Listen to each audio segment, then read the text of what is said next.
Gurmeet Ram Rahim Singh, leader of the religious group Dera Sacha Sauda, was recently granted a 20-day parole by the Haryana government. Convicted in 2017 for raping two disciples, this marks his 11th release since his sentencing.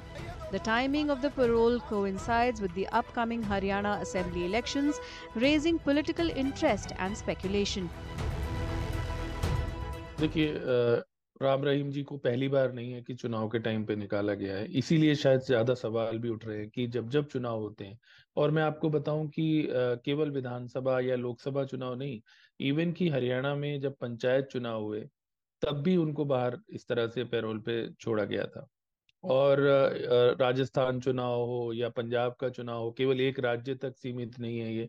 और 2017 से आपको मालूम ही है कि वो jail में है, लगभग पिछले 7 सालों से। और कुल मिला के अगर आप देखेंगे तो 200 से भी ज्यादा दिन, वो लगभग 6 महीने से ज्यादा ही हो जाएंगे, 6-7 महीने के करीब वो बाहर रहे हैं अलग अलग समय पर। Many believe that Gurmeet Ram Rahim's parole could influence the Haryana elections by mobilizing his large follower base from Dera Sacha Sauda, particularly in key regions like Sirsa, Fatehabad, and parts of Hisar.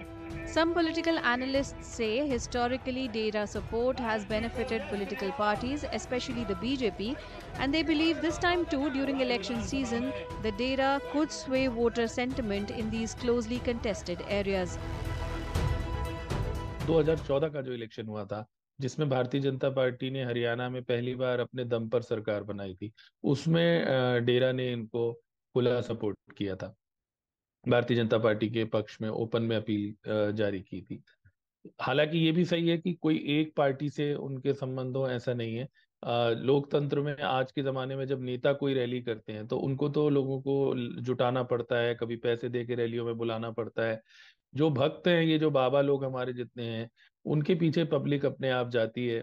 और एक प्रकार का आश्रय उनको मिलता है, जिस तरह की हमारी सामाजिक व्यवस्था है।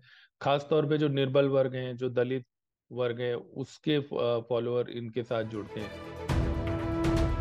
Ram Rahim's paroles and furloughs have frequently coincided with elections in Haryana and neighbouring states like Punjab and Rajasthan.